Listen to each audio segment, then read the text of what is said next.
Welcome back to my channel where its sole purpose in life is Unity College assignments, and today we're here with Biology 301 Assignment 2 Communication.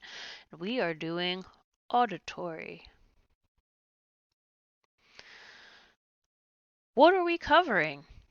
Types of animals that communicate this way, how communication is used, cost of engaging in said behavior, and the benefit of engaging in this behavior, and then our sources. Types of animals that communicate this way. Orcas, they got their clicks, their whistles, and their pulse calls. Foxes, they bark and scream like children. Elks, I can only describe it as nightmare fuel, possibly another scream.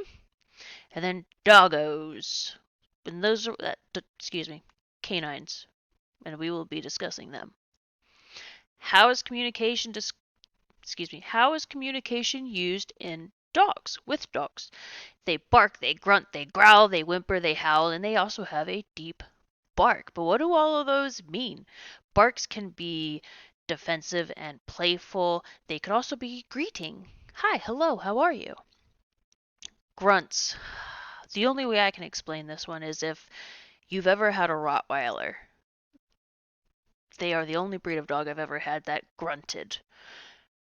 And they convey happiness when they grunt. Growling. It could be defensive or it could be playful. It could also be a threat signal. Whimpering, mostly used in a time of pain, like play too rough and ow, hurts. It could also be a sign of submission. Howling.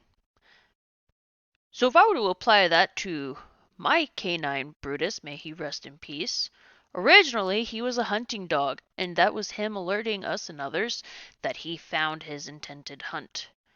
And then once he stopped being a hunting dog and we would kennel him to go to the grocery store, he would howl. And then that was his sign of separation anxiety. And then you have deep barks, which is usually used for back off, I want space. Cost of engaging in behavior. Well, depending on the size of your dog, if you have a Yorkie and you live out in the backwoods of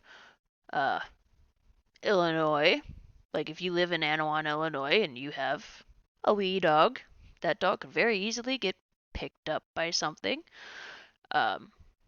So barking alerts predators if your dog is small. Benefits of engaging in this behavior. You're alerting other animals. For example, if a fox barks, what is that? That's a warning sign for a fox. So what happens? The fox is telling others, "Hey man, there's prey or there's a predator around. Predator." And not only are you saying that to your family, but then you're also telling the predator, like, "Yeah, I see you, you see me. Got it." You can convey intent, and they travel long distances. By the way, long distance underwater, that works rather spectacular as well. And thank you for stopping by, guys, and I hope you have a better weekend than you did a week. Goodbye. Bonus material, I guess that's what we will call this, because I wanted to show you all this. Not Today Coyote from coyotevest.com. Coyote attacks are very real for tiny dogs. So, we can do this. Alright guys, that's all I have for you. Thank you for stopping by.